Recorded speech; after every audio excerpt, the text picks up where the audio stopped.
শুভ সকাল প্রিয় শিক্ষার্থীবৃন্দ, বাংলাদেশ উন্মুক্ত বিশ্ববিদ্যালয়ের অনলাইন ক্লাসে আপনাদেরকে স্বাগত জানাচ্ছি। আমি প্রীতিলতা বর্মন, সহকারী অধ্যাপক বাংলা বিভাগ, টিউটর, আদিতমারি সরকারি কলেজ, আদিতমারি, লালমনিরহাট। আপনারা ভালো আছেন নিশ্চয়ই, আমি ভালো আছি। আজকের আলোচনা করব বিএ বিএসএস প্রোগ্রামের বাংলা ভাষা 1 সাহিত্য, সেখানকার কবিতা। আজকের কবিতার নাম বাতায়ন পাশে কুবাক তরুর শাড়ি। কবি কাজী নজরুল ইসলাম।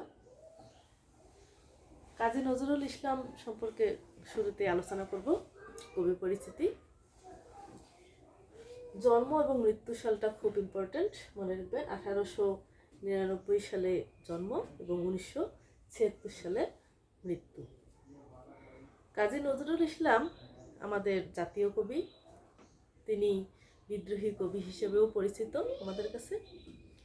কাজী নজরুল ইসলামের জন্ম পশ্চিমবঙ্গের বর্ধমান জেলার চুরুলিয়া গ্রামে এবং আসানসোল মহকুমায়। তার পিতার নাম কাজী ফকির আহমেদ এবং মাতার নাম জাহেদা খাতুন। কাজী নজরুল ইসলাম সম্পর্কে আমি গত ক্লাসেও আলোচনা করছিলাম, সংক্ষিপ্তভাবে একটু বলছি এই ক্লাসে। তিনি গ্রামের মক্তব থেকে প্রাথমিক বিদ্যালয়ে পাশ করেন। তারপর সেখানে কিশোর বয়সে তিনি লেটো গানের দলে যোগদান করেন। তারপর ময়মনসিংহের দরিরামপুর বিদ্যালয়ে তিনি ভর্তি হন। পরবর্তীকালে মেট্রিক পরীক্ষায় অবতীর্ণ না হয়ে 1917 সালে তিনি সৈনিক হিসেবে যোগদান করেন। প্রথম বিশ্বযুদ্ধের পর তিনি কলকাতায় ফিরে আসেন এবং সাহিত্য চর্চা এবং সঙ্গীত চর্চায় তিনি মনোনিবেশ করেন। কাজী নজরুল ইসলামের অনেক লেখার মধ্যে তার কাব্যগ্রন্থ রয়েছে অনেক, যেমন সিন্ধু হিন্দোল, দোলন চাপা, বিশ্বের বাসী, অগ্নিবীণা, চক্রবাক ইত্যাদি। তিনি 1976 সালে ঢাকায় মৃত্যুবরণ করেন। আমাদের আজকের কবিতা বাতায়ন পাশে কুবাক তরুর শাড়ি। এই কবিতাটি প্রথম প্রকাশিত হয় কালিকলম পত্রিকার মাধ্যমে। তারপর এটি চক্রবাক কাব্যগ্রন্থের মধ্যে অন্তর্ভুক্ত হয়। এক সময় কবি কাজী নজরুল ইসলাম মুসাফির হয়ে গেছিলেন চট্টগ্রামে। সেই চট্টগ্রামে তিনি অবস্থানকালীন সময়ে সেখানে তিনি হাবিবুল্লাহ বাহারের বাসায় অবস্থান করছিলেন। সেখানে অবস্থানকালীন সময়ে তার যে প্রকৃতি, বিশেষ প্রকৃতি, তার প্রাকৃতিক যে পরিবেশ, সেটি তাকে মুগ্ধ করে। সেই প্রকৃতিকে ছেড়ে আসার সময় তার যে বিরহ বেদনা, সেটি এই কবিতাটির মূল ভাব। কবিতাটি অনেক বড়, আমি বই থেকেই পাঠ করছি এবং কিছুটা বুঝিয়ে দেওয়ার চেষ্টা করছি। বাতায়ন পাশে কুবাক তরুর শাড়ি, কবি কাজী নজরুল ইসলাম। বিদায় হেমর বাতায়ন পাশে নিশ্চিত জাগার সাথী, ওগো বন্ধুরা পাণ্ডুর হয়ে এলো বিদায় রাতি। আজ হতে হলো বন্ধ আমার জানালার নিরিবিলি ঝিলিমিলি, আজ হতে হলো বন্ধ মোদের আলাপন নিরিবিলি।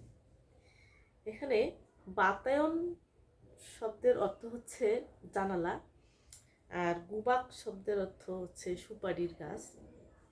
গুবাক তরু অর্থ হচ্ছে সুপারির গাছ, জানালার পাশে সুপারি গাছের শাড়ি। বাতায়ন পাশে গুবাক তরুর শাড়ি কবিতাটির নাম। অস্ত আকাশ অলিন্দে তার শীর্ণ কপল রাখি, কাঁদিতেছে চাঁদ মুসাফির যাব নিশি আর নাই বাকি। নিশি ফিরে যায় দূর বন ছায়, তন্দ্রায় ঢুলু ঢুল, ফিরে ফিরে চায় দুহাতে জড়ায় আধারের এলো চুল। কবি এখানে বাতায়ন পাশের গুবাক তরুর শাড়িকে বিদায় জানাচ্ছেন। আজ হতে, কবি বলছেন, আজ হতে আমাদের আলাপন, নিরিবিলি আলাপন বন্ধ হবে। চমকিয়া জাগি ললাটে আমার কাহার নিশ্বাস লাগে, কে করে বিজন তপ্ত ললাটে কে মোর শিওরে জাগে, জেগে দেখি মোর বাতায়ন পাশে জাগিছে স্বপন চারি, নিশীত রাতের বন্ধু আমার কুবাক তরুর শাড়ি। তিনি চমকে উঠলেন, চমকে উঠে রাতে চমকে উঠে দেখেন কে তার সাথে জেগে আছে, যে বাতায়ন পাশে গুবাক তরুর শাড়ি। তোমাদের আর আমার আখির পল্লব কম্পনে সারা রাত মোরা কয়েছি গো কথা, বন্ধু করেছে মনে। জাগিয়া একাকী জ্বালা করে আখি, আসিত যখন জল, তোমাদের পাতা মনে হতো যেন সুশীতল করতল। আমার প্রিয়ার তোমার শাখার পল্লব মর্মর, মনে হতো যেন তারি কণ্ঠের আবেদন সকাতর। তোমার পাতায় দেখেছি তাহারি আখির কাজল রেখা, তোমার দেহেরই মতন দীঘল তাহার দেহের রেখা। এখানে দেহ অর্থ হচ্ছে শরীর।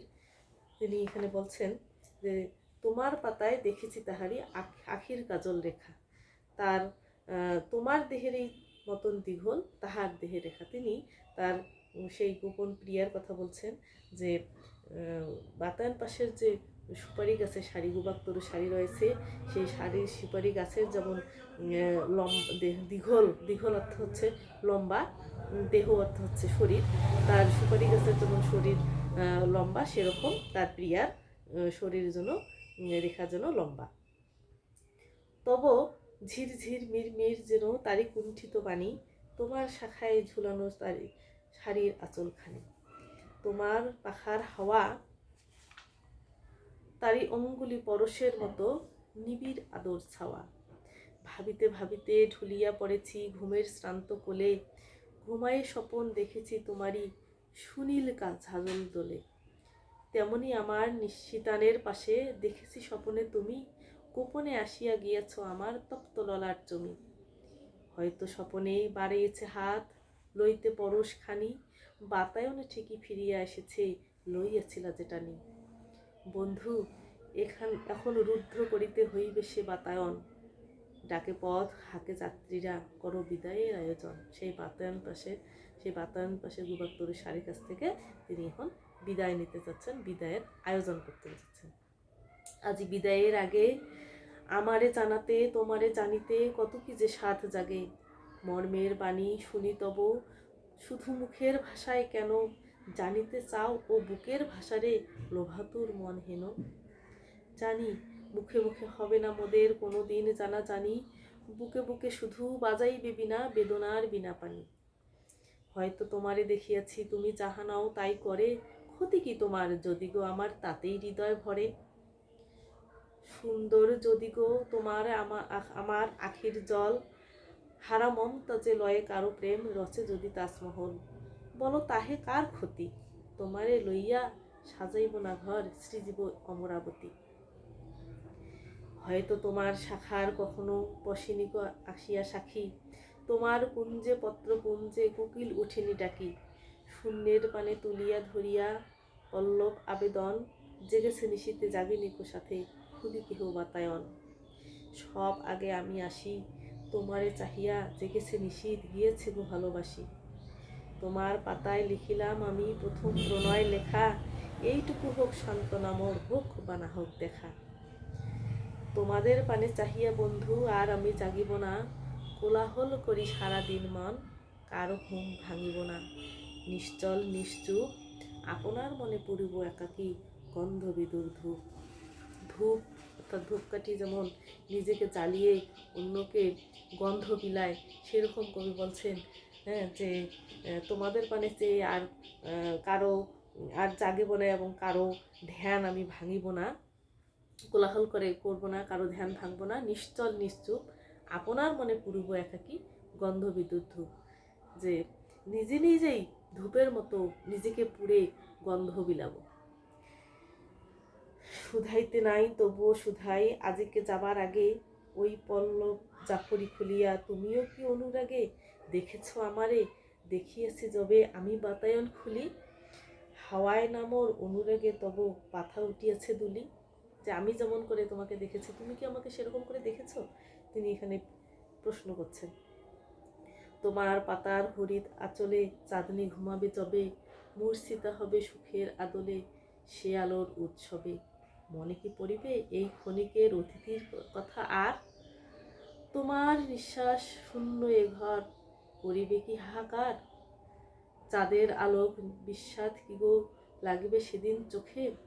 খড়খড়ি খুলি চেয়ে রবে দূর অস্ত অলোক লোকে। যে আমার যেমন তোমার কথা মনে পড়বে, তোমারও কি সেরকম আমার কথা মনে পড়বে? বিভক্তর শাড়িকে তিনি প্রশ্ন করছেন। মোলের মাটির বন্ধনে বাঁধা হায় অসহায় তরু, পদতলে তুলি ভুলি ঊর্ধ্বে তোমার শূন্য গগন মরু। দিবসে পুরিছ রৌদ্রের দাহে, নিশীতে ভিজিছ হিম। দিবস অর্থ হচ্ছে দিন, নিশীত হচ্ছে রাত, রৌদ্র হচ্ছে রোদ। দিবসে পুরিছ রৌদ্র দাহে, নিশীতে ভিজিছ হিমে। দিনের বেলা রৌদ্রে পুচ্ছ আর রাতের বেলা হিম অর্থাৎ হচ্ছে শীত, শীতে ভিজছ।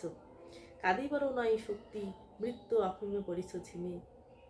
তোমার দুঃখ তোমারই যদি বন্ধু ব্যথা হানে, কি হবে রিক্ত চিত্ত ভরিয়া আমার ব্যথার দানে? ভুল করে কভু আসিলে স্মরণে, অমনি তা যেও ভুলি। ভুল যদি ভুল করে কখনো মোর বাতায়ন যায় খুলি।